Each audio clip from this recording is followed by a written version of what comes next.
and welcome to Lisa Loves. And I'm just now going to check something I should have done before I pressed play. 27. Day 27 of my Shocktober film review challenge thingy.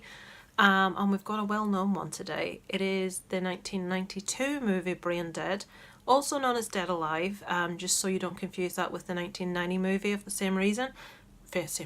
same title. This is the one directed by Peter Jackson, who also obviously did Bad Taste.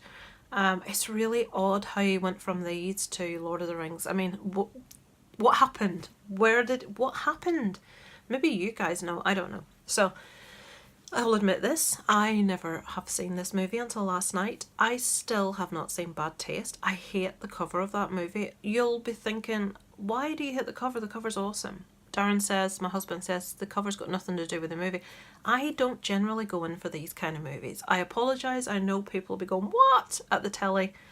This sort of movie doesn't appeal to me. I'm more about the drama and the supernatural and the slow burns and the character play. I do like a good gory movie, don't get me wrong. Saw is my favourite franchise. I do like the Halloween films. I do like the Friday the 13th films. This kind of thing... So, anyway, let me tell you. I'm sure you've all seen it. Let's do the usual. Let's tell you the gumph. You obviously know it's directed by Peter Jackson. This movie was shot in, is it 11? Yeah, 11 weeks this movie was shot in. And the stars of this one, it's the main stars. Timothy Baum as Lionel, Diana Peñalver as Paquita, and Elizabeth Moody as the mother. Please someone tell me that there was inspiration somewhere with this story with Psycho.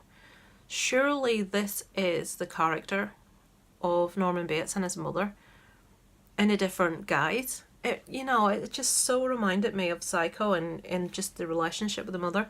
So, this movie follows a young, shy, backward, I don't mean backward as in, I mean just shy, unassuming guy called Lionel, who has a big thing about a girl that works in a local shop called Paquita. She's not really interested in him, but her grandmother has read her tarot and has given her a sign about who is going to be the big love of her life, and that sign points towards Lionel, and they get together. They go for a trip to the zoo with Lionel's mother. Lionel's mother is it's Psycho, it's Norman Bates, very overbearing, very demanding, just nasty-ass mother. And there is a little creature there, a little Sumatran, wait till we get this, Simian raticus, otherwise known as Sumatran rat monkey. The movie actually starts off with a clip where we see this creature that's originally been captured and bites someone, and the aftermath of that, and then it cuts to present day. For some unknown reason, this really dangerous creature has been brought back to the US. No, is it Canada? This is Canadian. Anyway, it's been brought somewhere, it's been put in a zoo. It's the only one of this that exists in the world. And they've got this strange looking thing, muppety, bald looking bat monkey. And things happen and the mother ends up getting bitten by this thing. Now, everyone that's seen Braindead knows that this changes her into some sort of rabid zombie type thing, and she just gets worse and worse and worse and worse, and she wants to eat people, and she eats Lionel's girlfriend's dog, who had a really cool name, Fernando he was called. Incidentally, in Spain, this movie is called Your Mother Ate My Dog. Tu madre si ha comido a mi perro. Spanish. Which I love that. Your mother ate my dog. I love it. Why was it not called that? So, this movie then follows what happens after the mother has been bitten, and she gets worse and worse, and her physical appearance gets worse, and then other people are bitten or whatever, and it spreads, and all these different people are these zombies? What are they? They seem to get bitten and then they just turn into these weird rabid people that want to eat innards, but they don't die, do they? So they're not necessarily zombies, or are they?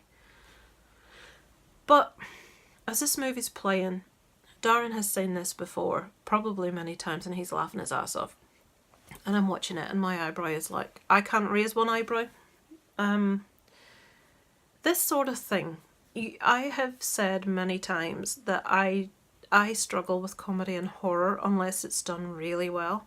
I love Shaun of the Dead. I love like the whole Ash thing, the Army of Darkness, Evil Dead, all that. I struggle a lot with some comedy horror, and I found myself struggling with this. Now, if I'd seen this when it was released, quite possibly I would have enjoyed it more. The baby irritated the arse off me to such a degree I can't even tell you. The Sumatran rat monkey thing was ridiculous. I know it's not about the effects. I know people are shouting, but that's not what it's about. It's supposed to be funny. I did end up liking it in spite of myself at the end. When we got to the scene with the lawnmower, it did make me laugh. Apparently, I read 5 gallons of blood per second was used for the lawnmower scene. This is the bloodiest film that's ever been made, according to the trivia section of IMDb.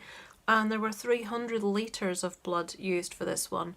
And in a lot of releases of the DVD, they actually provided a sick bag for this. I can understand why, thinking about that custard scene, the dinner table.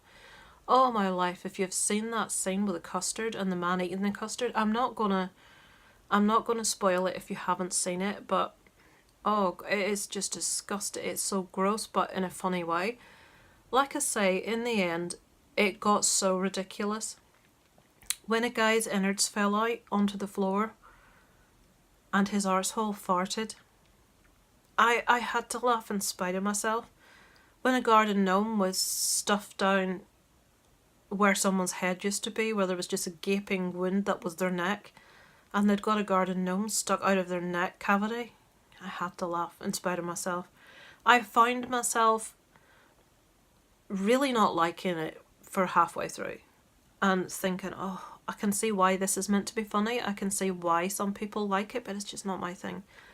But the more ridiculous it got, the more it did make me laugh. I have to admit, some of the gore was just so funny. Admittedly, some of it was really good. I found myself wishing at a stage they'd done it seriously and used these gore effects for a serious movie that wasn't a comedy. I loved the effect with the girl's head and the light inside her head. That's awesome. I love that. And all the innards and, oh, honestly, I hated the effect of the skeleton. There was like an effect they did where it's meant to look like someone's flesh has all been removed and you can see their skeleton, but it's obviously just on top of their body and it looks really bulky. And it looked really obviously bad. I didn't like that. And to me, if an effect looks poor and doesn't work, don't use it. Some of the later ones though, like that guy's lungs and heart and intestines falling out in his bum, and that was so funny. The bit with the guy being pulled in half but his little like skeleton legs are still attached to his main full top half of his body, that was really funny. So yeah, I found myself laughing in the end. The priest, I kick ass for Jesus or the Lord, that he made me roar. The bit where he's kicking everyone's ass, that made me laugh. So I loved it at the end in spite of myself, and to be honest, I went in really having no disillusions. I have never seen this. I didn't really know much about it. I just knew it was bloody. That was it. Halfway, not really into this, and by the end of it, I had to admit it was really funny. I did not like the big model of the mother at the end. I'm not going into massive loads of detail. When he returned to the womb, I thought she was going to birth him, which she didn't, which I was quite surprised at. I really struggle with scoring this movie. For most horror fans, this is probably going to be massively high. As I think if I'd seen it at the right time, I would have liked it more. I'm going to score this one a 6. You're going to be shouting at me, I realise this. Purely because it's not my cup of tea. I did enjoy the last third of it, I would say.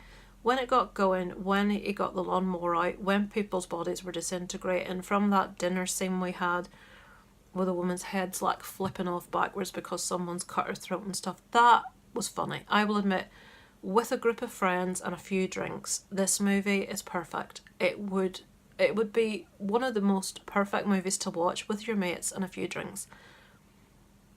to watch on your own, to entertain yourself. I enjoyed it, I didn't love it. So hammer me in those comments down below, tell me how wrong I am.